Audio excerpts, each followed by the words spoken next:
Le silence est arrivé avec le dessert. Tout le reste de ce déjeuner de dimanche avait été rempli de bruit.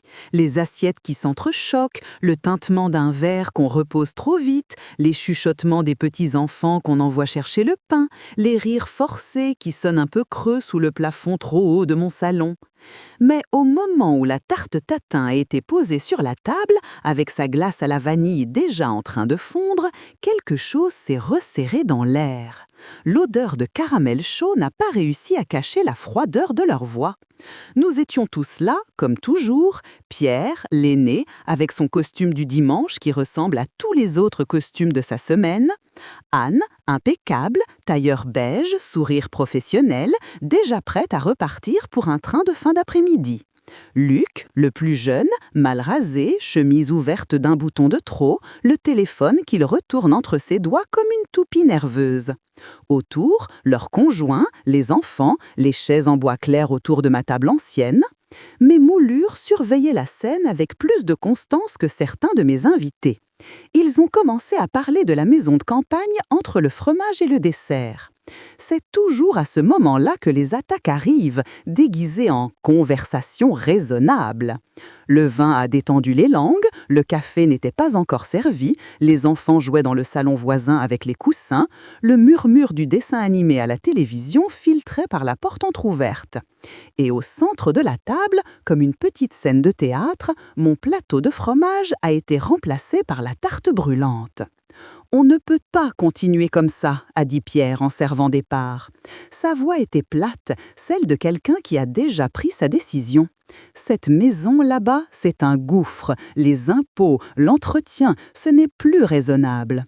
Il parlait de la maison, mais il disait « cette maison », comme on parle d'un objet.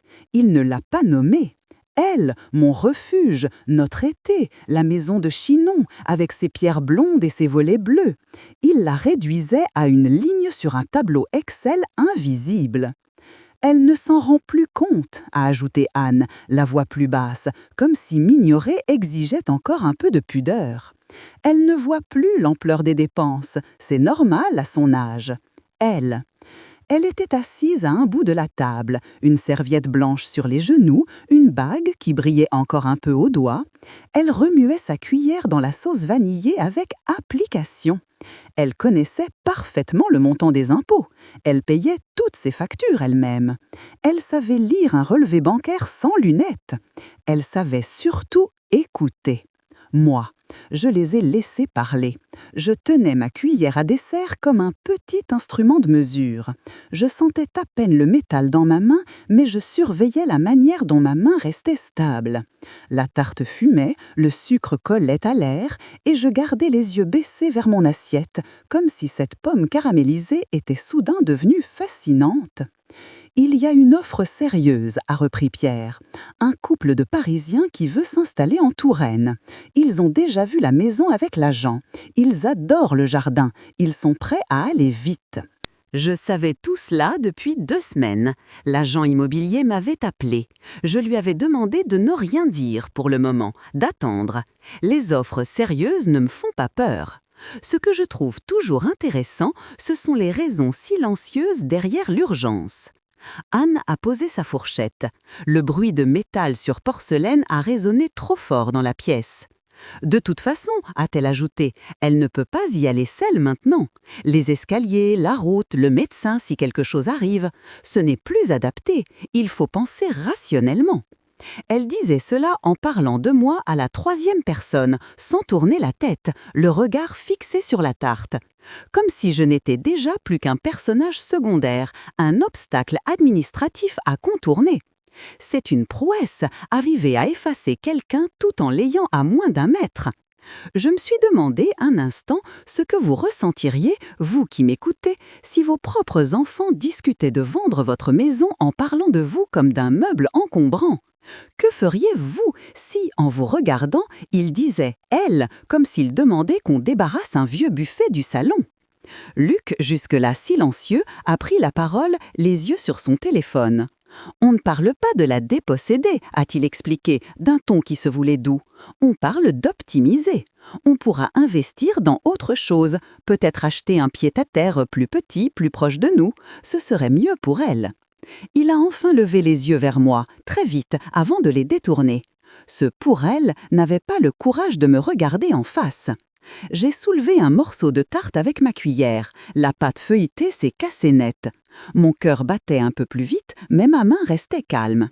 Je connaissais depuis longtemps le plan de bataille de mes enfants. Je savais aussi que ce moment, ce dessert précis, serait le théâtre que j'avais choisi pour ma réponse. La lumière d'hiver entrait en biais par les grandes fenêtres du salon. Les moulures blanches découpaient des ombres sur les murs. L'horloge de marbre sur la cheminée a sonné 3 fois, 3 coups secs, comme un rappel. Le notaire m'attendrait le lendemain matin pour la dernière signature. Mais aujourd'hui, c'était à moi de parler. Les frais de notaire ne seront pas si élevés si on s'y prend vite, disait encore Pierre, découpant sa tarte en petits carrés parfaits. Et puis, nous pourrons nous partager le produit de la vente, c'est juste. Elle aura ce dont elle a besoin jusqu'à la fin. J'ai relevé la tête à ce mot, la fin. Toujours cette habitude de parler de ma vie comme d'un échéancier, comme si l'on pouvait estimer une date de péremption au dos d'une grand-mère. J'ai observé chacun d'eux, un à un. Pierre, avec ses traits tirés, ses cheveux déjà grisonnants, la ride soucieuse entre les sourcils. Anne, impeccable, la main posée bien à plat sur la table, l'alliance qui brillait trop fort. Luc, nerveux, l'ombre d'une dette derrière chaque sourire forcé. Je les connais mieux qu'ils ne se connaissent eux-mêmes. « Maman », a commencé Pierre, en se rappelant soudain de m'inclure dans la conversation, « nous pensons que ce serait plus simple si vous nous donniez procuration pour la vente. Cela éviterait les démarches pour vous, nous nous occuperons de tout, vous savez. » Il a posé sa main sur la table comme un geste de douceur. C'était surtout un geste d'empressement. Il a ajouté, presque gêné, « Vous n'avez pas à vous inquiéter de tout cela à votre âge, laissez-nous gérer. » Je l'ai regardé avec attention. Sa voix tremblait légèrement sur le mot « procuration ». Je me suis dit qu'il devait déjà avoir préparé les papiers. Pierre ne laisse jamais une idée sans document. Ma cuillère a touché le bord de l'assiette. Un son clair, presque musical, a traversé la pièce. Une conversation sur les vacances des petits s'est éteinte dans le salon voisin. Même la télévision semblait plus faible. J'ai senti tous les regards glisser vers moi, enfin, comme si, pour valider leur projet, ils avaient besoin que je donne la réplique à leur mise en scène. J'ai posé la serviette sur mes genoux avec soin. J'ai redressé légèrement le dos. Le caramel collait encore à la cuillère. Je l'ai reposé sur le bord de l'assiette. Elle n'a pas tremblé. J'avais attendu ce moment. J'avais préparé chaque mot. Le silence s'est posé, lourd, plus dense que les plafonds du haussmannien. On n'entendait plus que le tic-tac de l'horloge, régulier, indifférent à nos petites tragédies familiales. « Pierre, Anne, Luc », ai-je dit calmement. Ma voix était ferme, étonnamment ferme pour eux sans doute. Pour moi, elle avait exactement le ton que j'espérais. « Je crois que vous oubliez un détail. » Ils m'ont regardé comme on regarde un élève qui demande la parole au mauvais moment. Anne a esquissé un sourire poli. « Maman, nous voulons juste vous simplifier la vie », a-t-elle soufflé. « Il n'y a rien de… » Je l'ai interrompu d'un simple mouvement de main. À mon âge, on n'a plus besoin de hausser la voix. On apprend à couper une phrase avec un geste. « Vous ne pouvez pas vendre », ai-je dit en pesant chaque syllabe, « ce qui ne vous appartient pas. » La phrase est tombée sur la table comme un poids de cristal. Pas en cri, en évidence. Aucun d'eux n'avait encore compris sa portée, mais ils avaient senti la fissure. Je l'ai vu dans leurs yeux. Leurs fourchettes ont cessé de bouger, un morceau de pomme est resté suspendu en l'air, à mi-chemin entre l'assiette et la bouche de Luc. Dans ce silence-là, l'horloge a continué de battre. Une goutte de sauce a coulé sur le bord de mon assiette, lentement, et leurs visages se sont figés, comme si le plafond venait de descendre d'1 centimètre au-dessus de leur tête. Pour que vous compreniez pourquoi cette simple phrase pouvait tout changer, il faut revenir en arrière. La maison de campagne n'a pas toujours été un actif. Elle a d'abord été une promesse. Je revois encore Henri, mon mari, sur le chemin de terre qui menait à la grille un matin de septembre, il y a plus de 40 ans. Le brouillard montait des vignes, l'air sentait la terre et le raisin, et la vieille bâtisse se tenait là, avec son toit d'ardoise un peu fatigué et ses volets écaillés, comme une vieille dame qui attend qu'on l'invite à danser. « C'est elle », avait-il dit simplement, les mains dans les poches, le regard heureux. « C'est notre maison. » Nous n'avions pas les moyens, pas vraiment, mais nous avions cet entêtement tranquille qui a parfois plus de force que les chiffres. J'enseignais encore au lycée, lui venait d'obtenir un poste plus stable. Nous avions 2 enfants déjà, un 3e en route. On nous disait raisonnable, sérieux. La maison de Chinon a été notre folie à contretemps. Je me souviens de la première nuit passée là-bas. Le parquet grinçait à chaque pas, le vent s'infiltrait sous les fenêtres, les enfants dormaient tous les 3 dans la même chambre, sur des matelas encore emballés dans du plastique. Henri et moi étions allongés sur un vieux lit en fer, un matelas trop mou, 2 couvertures piquées de trous. Il faisait froid, mais nous rions comme des étudiants. « Tu es sûr ?» m'avait-il demandé en serrant ma main. « C'est beaucoup de travail. »« C'est beaucoup de vie » avais-je répondu, et je le pensais. Les années suivantes ont cousu notre famille à cette maison. Les étés passés à repeindre des volets, les hivers autour du poêle à bois, le printemps quand les rosiers grimpaient enfin le long du mur nord. Les enfants ont appris à nager dans la rivière, à tomber de vélo sur la petite route, à reconnaître le bruit d'un orage qui arrive de la vallée. De cette maison, ils ont tiré des souvenirs, des cicatrices, des premières amours. Je les revois, tout petits, courant pieds nus dans le jardin, le short sale, les jambes couvertes de poussière. Pierre qui construisait de barrages dans le ruisseau tout au fond. Anne qui lisait sous le grand tilleul, déjà appliqué, un cahier à la main même en juillet. Luc qui grimpait partout, sur les murs, dans les arbres, dans mes nerfs parfois. C'est là-bas que nous avons enterré le chien, sous les hortensias, un matin de pluie. C'est là-bas que Pierre a annoncé qu'il avait réussi son concours, qu'Anne a présenté celui qui deviendrait son mari, que Luc est venu, les yeux rougis, me dire que sa première entreprise faisait faillite. Et c'est là-bas qu'Henri est venu me dire d'une voix si tranquille que j'ai tout de suite compris que c'était grave, qu'il avait un problème au cœur. Les dernières années d'Henri ont été partagées entre l'appartement parisien et la maison de Chinon, au rythme des rendez-vous médicaux. La maison, nous la voulions vivante jusqu'au bout. Il a vu ses petits-enfants courir, il a bu son dernier verre de vin à l'ombre de la glycine un soir de juillet. Quand il est mort, à l'hôpital, j'ai su immédiatement que sa présence resterait là-bas plus qu'ici, entre mes murs parisiens. Nous avions déjà tout préparé. C'est le privilège des gens qui savent compter, mais qui ne veulent pas vivre seulement avec des chiffres. Ils prévoient. Henri aimait les choses claires. Nous avons passé des soirées entières avec le notaire, à discuter de testaments, de donations, de clauses. À l'époque, les enfants étaient jeunes, ils imaginaient que nous parlions de paperasse. Nous parlions en réalité de la manière dont notre vie continuerait sans nous. Vous, à ma place, auriez-vous pris le temps de discuter de votre mort future avec votre mari pour protéger une vieille maison aux volets bleus, ou auriez-vous tout laissé au hasard, à la bonne volonté de vos enfants ? Nous avons choisi la clarté. La maison de Chinon serait notre legs principal, mais pas n'importe comment. Notre notaire, Madame Dumas, une femme discrète aux yeux vifs, nous avait conseillé une donation-partage, des clauses de réserve, des protections pour le conjoint survivant. J'écoutais avec attention.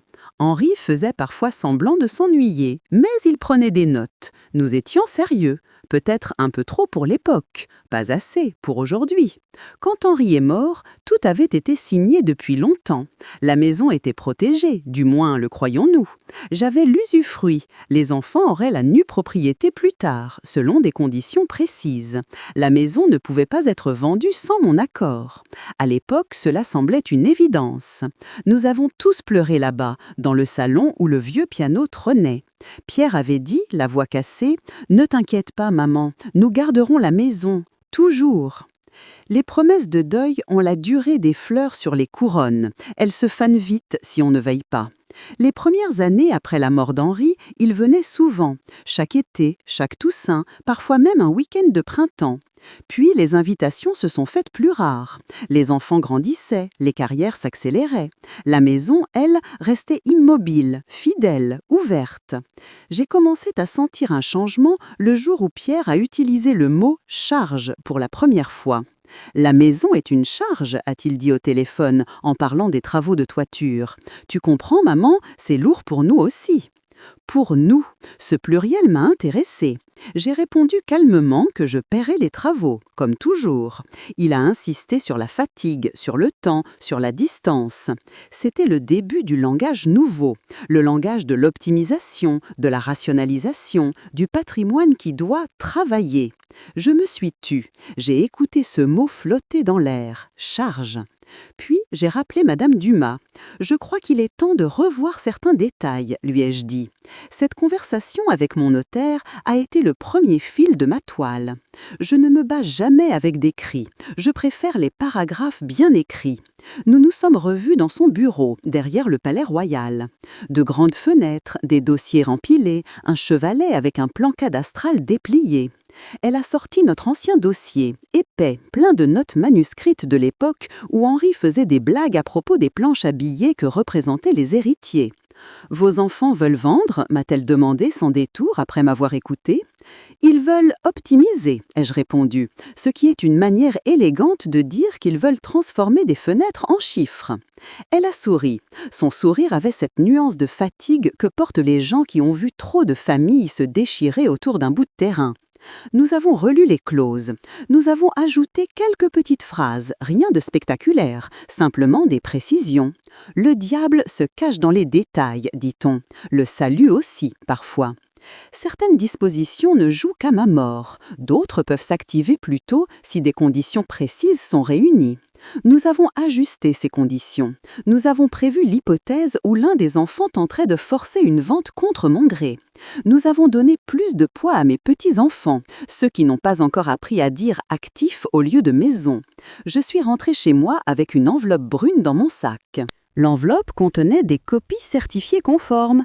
Elle était plus légère qu'elle n'en avait l'air. Elle contenait pourtant une part décisive de mon avenir. Vous, honnêtement, auriez-vous pris cette peine ou auriez-vous simplement espéré que tout se passera bien dans la famille, comme on le répète souvent pour se rassurer?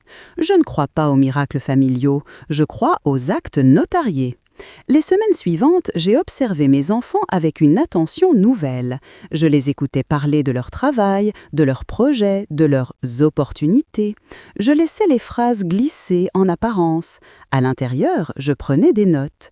Ils ne s'en rendaient pas compte, mais ils se dessinaient eux-mêmes sur ma page. Pierre, toujours en train de comparer les rendements de tout, de ses investissements, de son temps, même de ses déjeuners. Tu te rends compte, maman, ce déjeuner avec un client m'a rapporté plus que 3 jours au bureau. Il ne le disait pas avec arrogance, mais avec une surprise presque enfantine. La vie était devenue une suite de colonnes. Anne, prise dans ses séminaires, ses conférences sur la gestion du changement, les voyages à l'étranger, elle parlait de processus, de résistance naturelle, de levier. Elle appliquait ces mots-là, j'en étais sûre, aussi à moi. Je devenais sa résistante au changement, la vieille dame qui refuse de quitter sa maison. Luc, lui, parlait moins. Il évitait le sujet de l'argent, ce qui le trahissait encore plus.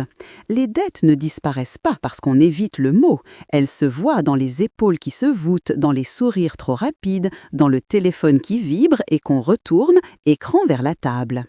J'ai décidé de ne pas attendre leur prochaine initiative. J'ai invité mon petit-fils aîné, Thomas, un week-end à Chinon, juste lui et moi. Il a 18 ans, il est à l'université, il écoute plus que les autres, encore. Nous avons marché dans le jardin, entre les massifs que j'essaie encore de tenir droit malgré mon dos. Il s'est arrêté devant le vieux banc en pierre. « Tu crois qu'ils vont vraiment la vendre, mamie ?» m'a-t-il demandé, sans détour. Les jeunes ont parfois cette brutalité saine. Je l'ai regardé. Son visage avait encore des traits d'enfant. Ses yeux, eux, avaient compris plus de choses que je ne l'aurais souhaité. « Ils veulent », ai-je répondu, « mais vouloir n'est pas toujours pouvoir. » Il a hoché la tête. Nous avons parlé longtemps. Je lui ai expliqué, sans entrer dans les détails techniques, que certaines choses n'étaient pas aussi simples que ses parents le pensaient. Il m'a écouté en silence. « Si un jour tu entends des choses, lui ai-je dit en le regardant dans les yeux, promets-moi de ne pas répéter n'importe comment. Observe, réfléchis, et si tu ne comprends pas, viens me voir d'abord. » Il a promis. Les promesses des petits-enfants ont un autre poids que celles des adultes. Ils n'ont pas encore appris appris à les renforcer par des clauses, mais ils les tiennent davantage. Vous, si vous deviez choisir un allié dans votre propre famille, choisiriez-vous un enfant adulte avec ses intérêts et ses comptes à payer ou un petit-fils encore un peu naïf mais sincère? Peu à peu, mes alliances se sont dessinées. Il y avait Madame Dumas, il y avait Thomas, il y avait aussi quelques amis de longue date, des voisines qui savent se taire au bon moment et parler au moment opportun. La bourgeoisie parisienne se nourrit encore d'apparence. Celui qui sait les manier possède un avantage. Je n'ai pas attaqué de front. Je n'ai pas convoqué mes enfants pour leur lire des clauses. J'ai laissé courir le temps. J'ai laissé Pierre se persuader que l'idée venait de lui. J'ai laissé Anne multiplier les remarques sur la fatigue que représentent les allers-retours à Chinon. J'ai laissé Luc compter mentalement ce que pourrait rapporter sa part. Un jour, pourtant, ils ont cessé de tourner autour du sujet. C'était un dimanche déjà, une sorte de répétition de ce dernier déjeuner. Nous étions assis autour de la même table. Il faisait plus clair, la lumière de printemps entrait franchement par les fenêtres. « Maman, avait dit Anne en posant sa serviette, nous avons quelque chose à te proposer. » Proposer. Le mot était aimable, le ton un peu moins. Ils m'ont expliqué, calmement, que la maison était trop, que les enfants ne venaient plus autant, que les frais augmentaient, que tout cela n'avait plus de sens. Ils avaient même préparé une solution clé en main, vendre Chinon, m'acheter un petit appartement dans une résidence sécurisée en banlieue, près de chez l'un d'eux. « Tu serais entouré », avait ajouté Pierre. « Il y a des infirmières, des activités, un parc, ce serait plus rassurant. Pour nous aussi. Pour eux. » Je les avais laissés dérouler leur argumentaire, presque admiratif de la manière dont ils répétaient, sans s'en rendre compte, les schémas dont Anne parlait dans ses conférences. Identifier le problème, proposer une solution, me persuader doucement. C'était propre, c'était froid. Et la maison, avais-je simplement demandé. Elle nous permettrait de financer le reste, avait répondu Luc, trop vite. Enfin, de financer tout cela. Il n'avait même plus le courage de prononcer « ton installation ». Il disait tout cela comme on désigne une tache sur une nappe. Je n'ai pas crié, je n'ai pas pleuré, je les ai regardés un par un et j'ai dit simplement « je note votre proposition ». Ils ont cru à un compromis. Ils ne savaient pas encore que, dans mon vocabulaire, noter une proposition signifie dérouler déjà un plan en coulisses. Ce jour-là, en allant me coucher, j'ai compris que le combat ne serait pas émotionnel, il serait aussi social. Il ne suffisait pas de posséder des papiers, il fallait aussi posséder le récit. Il fallait contrôler ce que le quartier, la famille élargie, les amis penseraient de cette vente. Vous, si votre famille voulait vous déplacer comme une chaise gênante, feriez-vous confiance uniquement au texte de loi ou chercheriez-vous à contrôler aussi ce que l'on murmure autour de la table des autres ? J'ai commencé doucement. Un thé avec une vieille amie, Élise, qui habite au 3e étage. Nous nous connaissons depuis 40 ans. Nous avons vu grandir nos enfants ensemble, nous avons partagé des vacances, des deuils, des anniversaires. Tu sais, lui ai-je dit en versant le thé, les enfants parlent de vendre Chinon. Ils trouvent cela plus raisonnable. Elle a posé sa tasse, scandalisée. Vendre Chinon? Mais ce n'est pas une maison, c'est... Elle a cherché le mot. C'est vous? Je n'ai rien ajouté. Il n'y avait rien à ajouter. Je savais qu'en sortant de chez moi, elle emporterait avec elle ce récit simple. Les enfants veulent vendre la maison de campagne, la maison d'Andry. Le quartier ferait le reste sans que j'aie à insister. Ensuite, j'ai invité un cousin éloigné, notaire lui aussi, à déjeuner. Pas pour lui demander conseil, pour qu'il voie, en passant, les photos de la maison sur le mur, les dessins des enfants qui la représentent, pour qu'il entende, presque par hasard, que les jeunes parlent de vendre. Les notaires ont la mémoire longue et les oreilles fines. Je n'ai jamais dit « Vous trouvez ça scandaleux, n'est-ce pas ?» J'en avais pas besoin. La phrase flottait dans l'air, non dite. On la lisait dans les regards. Les semaines ont passé. J'ai choisi avec soin le moment de les réunir, tous, un dimanche, dans mon salon haussmannien. J'ai préparé le menu comme on prépare un décor de théâtre. Entrée légère, plat classique, dessert réconfortant. J'ai sorti l'argenterie de mariage, celle qui pèse un peu dans la main et dans l'esprit. J'ai placé les sièges avec précision. Anne à ma droite, pour qu'elle ne puisse pas éviter mon regard. Pierre à ma gauche, près de l'horloge, pour qu'il entende le temps qui passe. Luc en face, à portée directe de ma voix. Les conjoints répartis pour faire tampon, les enfants au salon, visibles à travers la porte, rappel vivant de ce que représente un héritage qui n'est pas que financier. J'avais déjà vu Madame Dumas 2 jours avant. Les papiers étaient prêts, le plan était en place. Il ne manquait plus que la scène. Et la phrase. Ce dimanche-là, tout a semblé normal, presque banal, jusqu'au dessert. Comme souvent lorsque la veille d'une tempête se déguise en beau temps.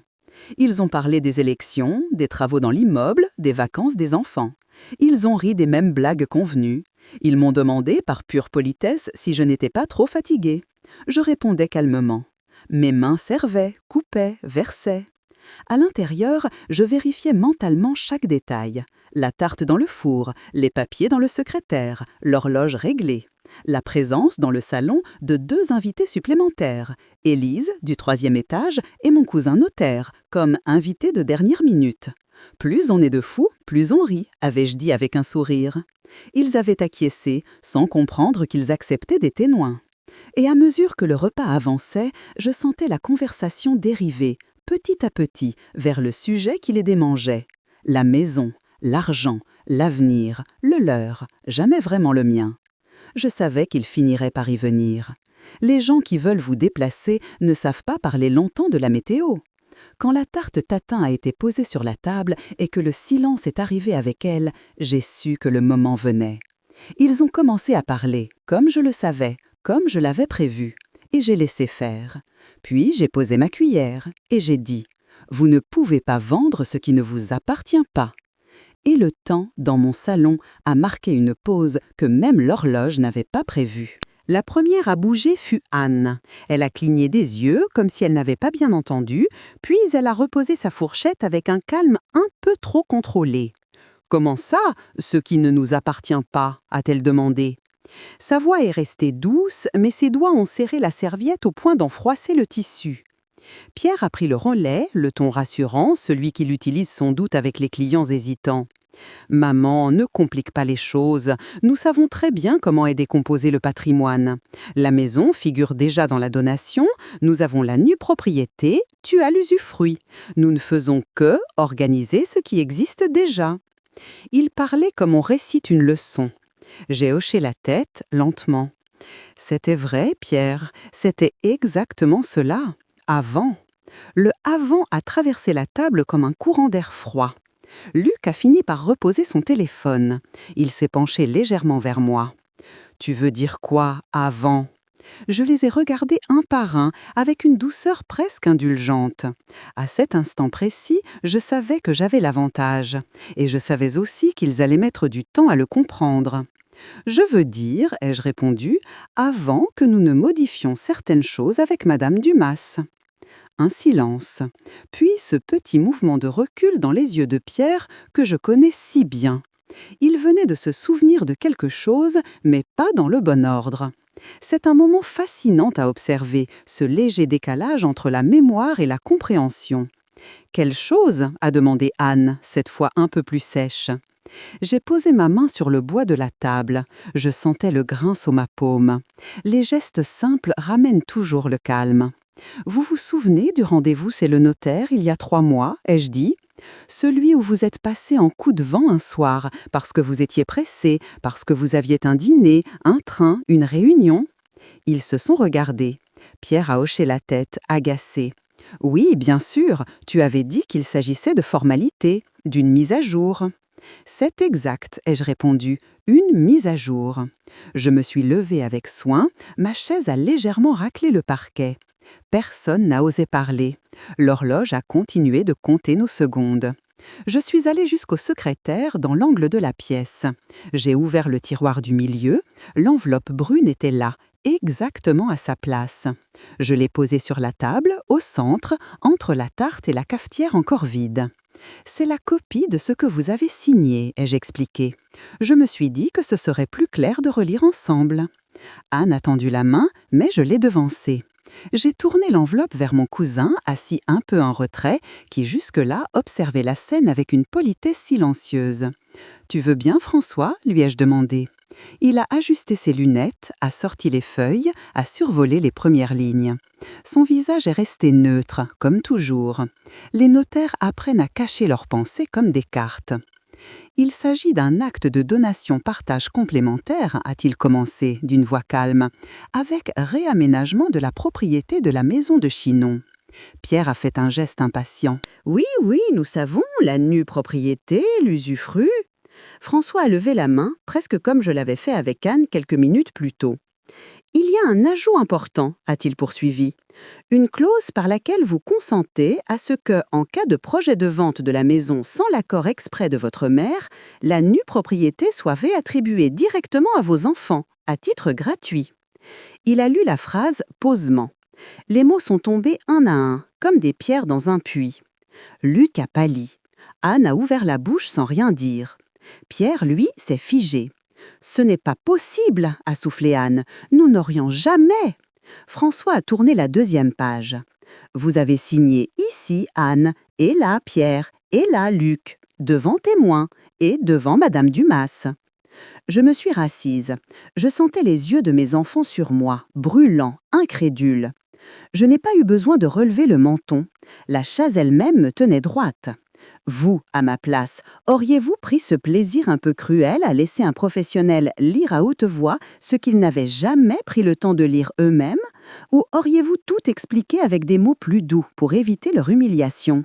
« Tu nous as piégés !» a lâché Luc, sa voix tremblait. « Non, ai-je répondu doucement, je vous ai prévenu. Simplement, vous étiez pressés. Vous aviez confiance.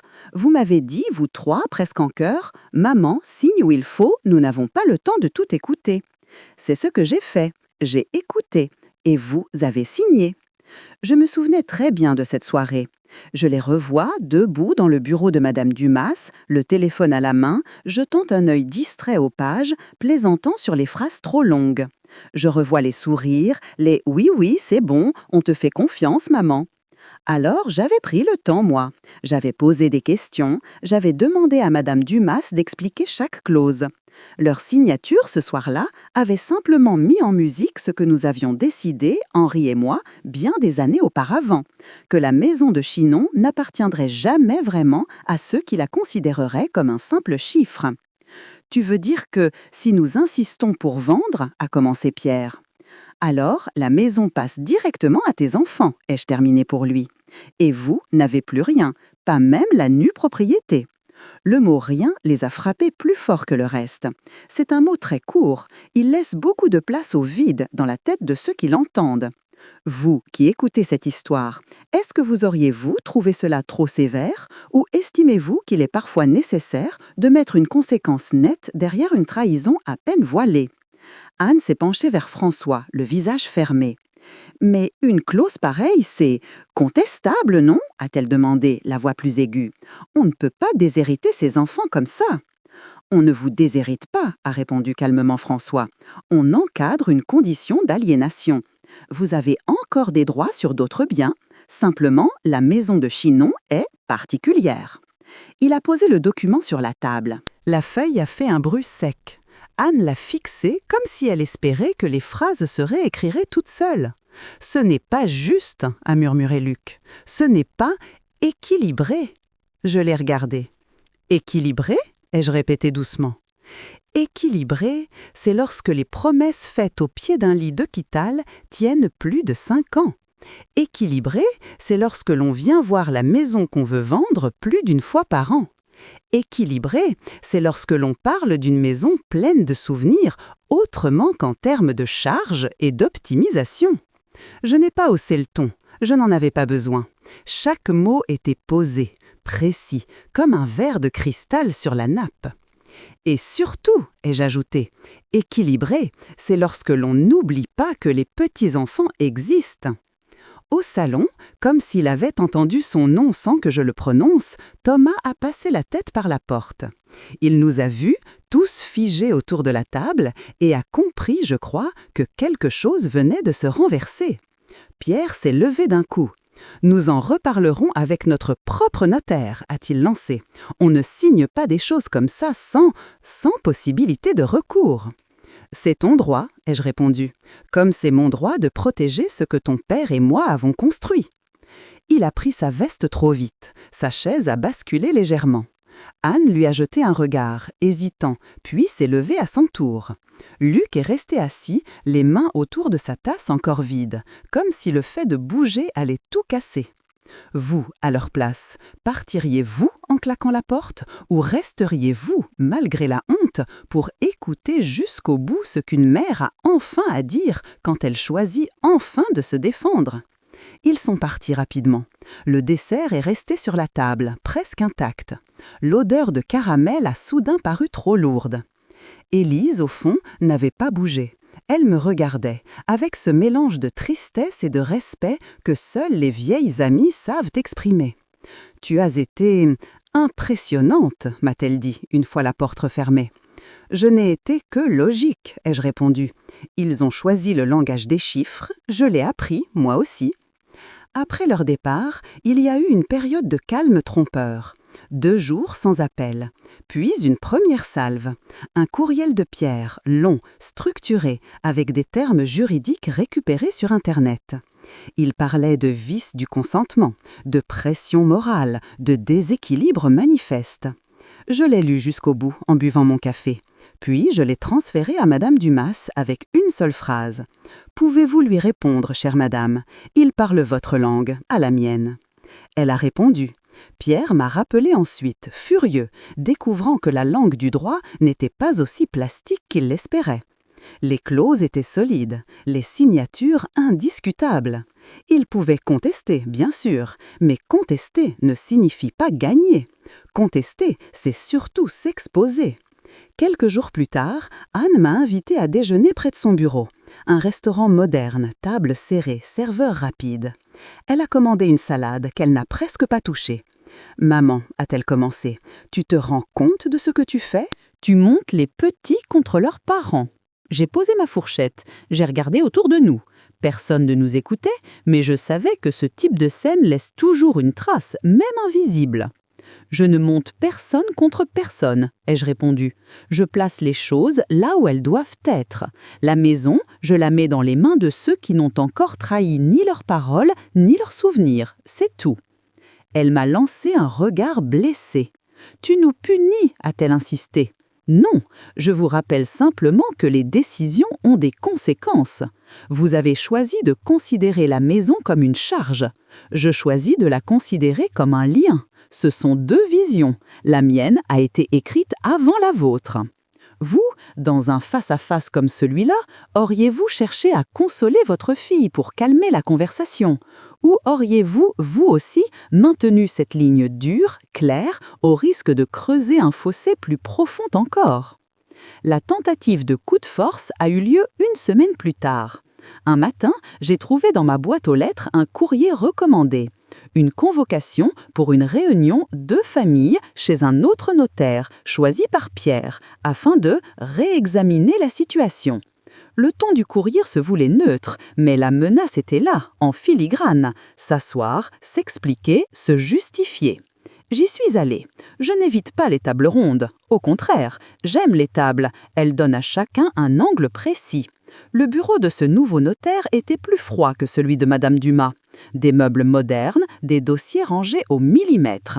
Pierre était déjà là, tiré à 4 épingles, le regard dur. Anne aussi, fermée. Luc, en retard, a déboulé essoufflé, une chemise mal repassée. Le notaire, un homme plus jeune, m'a salué poliment. Il a pris le dossier préparé par Pierre, l'a ouvert, a sorti mes documents à moi, ceux que Madame Dumas lui avait transmis sur ma demande. Il les a posés côte à côte sur le bureau. « Madame, a-t-il dit, vos enfants souhaitent comprendre le sens et la portée de l'acte récent signé chez votre notaire. Ils estiment ne pas avoir été pleinement informés. » « Ils n'ont pas été pleinement attentifs, ai-je corrigé. C'est différent. » Il a toussé, un peu gêné, puis il a commencé à lire à haute voix. Les mêmes phrases, les mêmes clauses, les mêmes conséquences. Pierre l'interrompait, cherchait des failles, des mots flous. Anne insistait sur la fragilité de ma mémoire. Luc regardait par la fenêtre, silencieux. Le notaire, lui, répétait toujours la même chose. Tout était régulier, tout était conforme, tout était signé.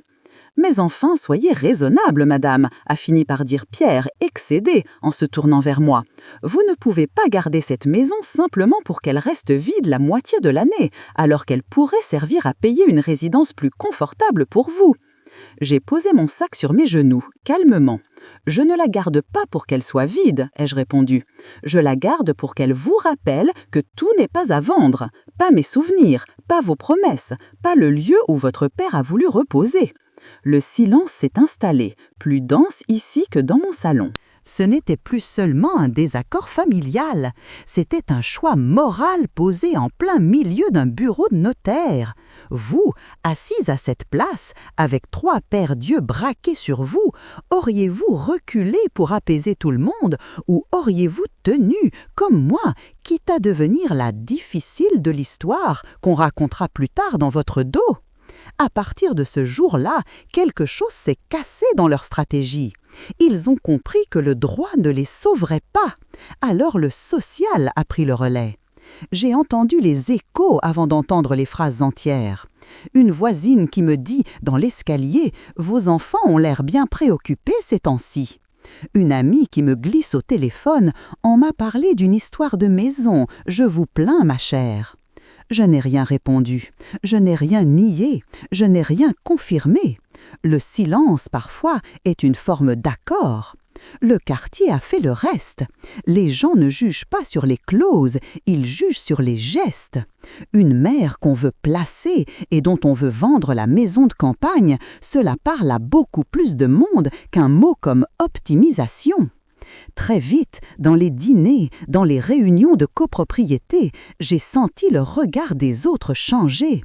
Ils me regardaient avec un mélange de compassion et de respect. Eux, ils commençaient à sentir le poids de la honte. Anne m'a reproché un jour, les yeux brillants, « Tu nous fais passer pour des monstres !» « Non, ai-je répondu, tu fais très bien cela toute seule quand tu expliques que tu veux libérer ta mère de sa maison. Les mots, on les choisit, toi aussi. » Luc est venu un soir, seul, avec un sac de courses. Il a rangé le frigo en silence, puis s'est assis dans la cuisine. « Je suis désolé, a-t-il murmuré sans me regarder. Je n'ai pas réfléchi, j'ai juste vu les chiffres. J'ai continué d'éplucher mes pommes, doucement. « Tu n'es pas le seul, ai-je dit. Tout le monde regarde les chiffres maintenant. On oublie juste ce qu'ils représentent. » Il a levé les yeux vers moi. « Et maintenant ?»« Maintenant, ai-je répondu, la maison appartient déjà en partie à tes enfants. Tu n'y peux plus grand-chose. Tu pourras encore en profiter si tu le souhaites, ou pas, c'est ton choix. » Vous, si un de vos enfants venait enfin s'excuser, tard, maladroitement, lui ouvririez-vous à nouveau la porte du jardin ou garderiez-vous la clé pour vous, juste pour lui rappeler qu'il est en retard? Les mois ont passé. Les visites à Chinon ont repris, mais moins spontanées. Pierre n'est revenu qu'une fois pour un week-end avec les enfants. Il marchait dans le jardin en vérifiant son téléphone toutes les 10 minutes. Anne est revenue aussi, un été, avec une valise trop petite, comme si elle ne comptait pas s'installer vraiment. Luc, lui, venait plus souvent. Il aidait à couper les branches, à remonter des bûches, à nettoyer le grenier. Thomas, mon petit-fils, restait mon plus fidèle allié. Il venait seul parfois pour réviser ses examens sur la terrasse, à l'ombre du tilleul. Un jour, il m'a aidé à monter au grenier. Nous avons ouvert une malle que je n'avais pas touchée depuis la mort d'Henri. Nous avons trouvé des lettres, des photos, des carnets de comptes sur lesquels Henri avait noté, année après année, le coût des travaux de la maison. Il y avait aussi une lettre, pliée avec soin, adressée aux enfants. Je l'avais oubliée. Nous l'avons ouverte ensemble. L'écriture d'Henri, penchée, régulière, disait simplement pourquoi la maison était importante pour nous. Il y parlait de rire, de nuits blanches, de peur, d'espoir. Il demandait calmement qu'elle reste le plus longtemps possible un point de rendez-vous, pas un simple capital. Thomas a lu jusqu'au bout. Sa voix a légèrement tremblé. « Tu crois que papa se souvient de cette lettre ?» m'a-t-il demandé. « Je crois que ton père se souvient surtout de ces échéances de fin de mois, ai-je répondu.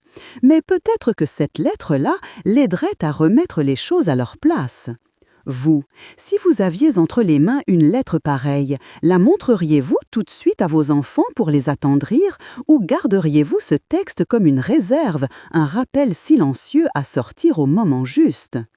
Je n'ai pas précipité les choses, c'est Henri qui m'a donné le moment. Ce fut un dimanche suivant, encore un. Nous étions à Paris cette fois. Pierre avait accepté de venir boire un café, seulement nous deux. Nous nous sommes assis dans le salon, devant la fenêtre qui donne sur le boulevard. Il a regardé longtemps la rue avant de parler. « Maman, a-t-il dit, je crois que j'ai été brutal. » Le mot lui coûtait. Je l'ai laissé flotter entre nous. « Tu as été pressé, ai-je corrigé.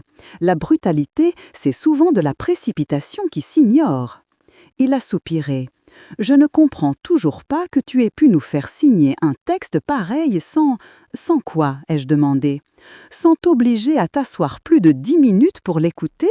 Sans t'empêcher de regarder ton téléphone en même temps? Sans te rappeler que tu avais juré 8 ans plus tôt de ne jamais vendre la maison ?» Il s'est tourné vers moi. Pour la première fois depuis longtemps, il m'a vraiment regardé. Pas comme une charge, pas comme un dossier, mais comme une personne. « Je ne voulais pas te faire de mal », a-t-il murmuré. « Tu ne voulais pas », ai-je répété. « Mais tu étais prêt à le faire si cela rendait ta vie plus simple. Il y a une nuance. » Je suis allée chercher la lettre au grenier. Je la gardais désormais dans le tiroir du petit bureau, près de la fenêtre. Je l'ai posée devant lui. « Lis. » Il a lu. Ses doigts ont tremblé sur le papier. À un moment, il a dû s'arrêter, remettre ses lunettes, reprendre. « Je ne me souvenais pas de ça », a-t-il dit enfin. « C'est normal », ai-je répondu. Ce genre de lettre, on la lit vite le jour de l'enterrement. On pleure, on se promet beaucoup de choses, puis on rentre à Paris, on retourne au bureau et les promesses se rangent dans une malle. Il a gardé le silence longtemps. « Que veux-tu que je fasse maintenant » a-t-il demandé enfin. « Je veux que tu décides », ai-je dit. « Soit tu continues à voir la maison comme une charge et moi comme un dossier à classer, et alors la clause que tu as signée sera appliquée à la lettre. Soit tu acceptes de la voir comme un lieu, un lien, et tu viens de temps en temps, non pour vérifier les fenêtres, mais pour boire un café sur la terrasse. Vous, à ma place, donneriez-vous une 3e chance à un enfant qui a failli vous déposséder? Ou fermeriez-vous définitivement la porte, contente de votre victoire écrite sur papier timbré? J'ai choisi ce jour-là de lui laisser cette 3e chance, pas par faiblesse, par cohérence. J'avais protégé la maison contre la cupidité. Il me fallait qu'aussi la laisser ouverte à la possibilité de la réconciliation. Avec le temps, la maison a trouvé un nouvel équilibre. Elle est restée à mon nom, en usufruit aux petits-enfants en droit futur. Les enfants ont compris que la menace de la clause n'était pas une arme à brandir, mais une barrière à respecter. Ils ont cessé de parler de vente. Ils ont commencé, parfois, à parler de « la prochaine fois à Chinon ». L'été suivant, nous étions tous là. Les rires des petits résonnaient dans le jardin. Pierre lisait sous le tilleul sans téléphone. Anne cuisinait avec moi dans la cuisine où elle avait appris à faire sa première tarte. Luc réparait une marche du perron, un marteau à la main. Je les ai regardés un à un. J'ai pensé à Henri, à la lettre, à la signature de chacun sous ces clauses qu'ils avaient tant contestées. J'ai pensé aussi à moi, à cette phrase lâchée un jour à la fin d'un déjeuner, comme un pavé dans un lac trop calme. Vous, en regardant votre famille ainsi, mêlée, imparfaite, auriez-vous ressenti surtout la victoire d'avoir gagné ou la paix d'avoir simplement empêché le pire? Le soir, assise sur la terrasse, j'ai ouvert un carnet. J'y ai écrit quelques lignes. Pas un testament, pas une clause, pas un plan. Juste une phrase pour moi-même. La maison n'est pas un bien. Elle est une phrase longue, commencée à 2, poursuivie à plusieurs, qu'il fallait empêcher de se terminer par un simple point de vente. J'ai refermé le carnet. Le vent portait l'odeur des vignes. Le ciel prenait cette couleur entre bleu et rose que j'aimais tant. Derrière moi, j'entendais les voix des petits, les appels de Pierre, le rire d'Anne, le pas de Luc sur le gravier. Un jour, je ne serai plus là pour surveiller les clauses, pour lire les lignes en petits caractères. Mais la maison parlera à ma place. Les murs se souviendront de la phrase prononcée un dimanche, à Paris. « Vous ne pouvez pas vendre ce qui ne vous appartient pas ». Et si, un jour, mes petits-enfants oublient, ils retrouveront la lettre d'Henri et peut-être ce carnet. Ils verront que la dignité ne se mesure pas au prix du mètre carré, mais à la capacité de dire non, calmement, au bon moment. Après tout cela, si quelqu'un vous proposait, à vous, de vendre votre propre maison de campagne pour simplifier votre fin de vie, oseriez-vous, vous aussi, répondre avec la même phrase tranquille que j'ai servie ce jour-là avec le dessert ?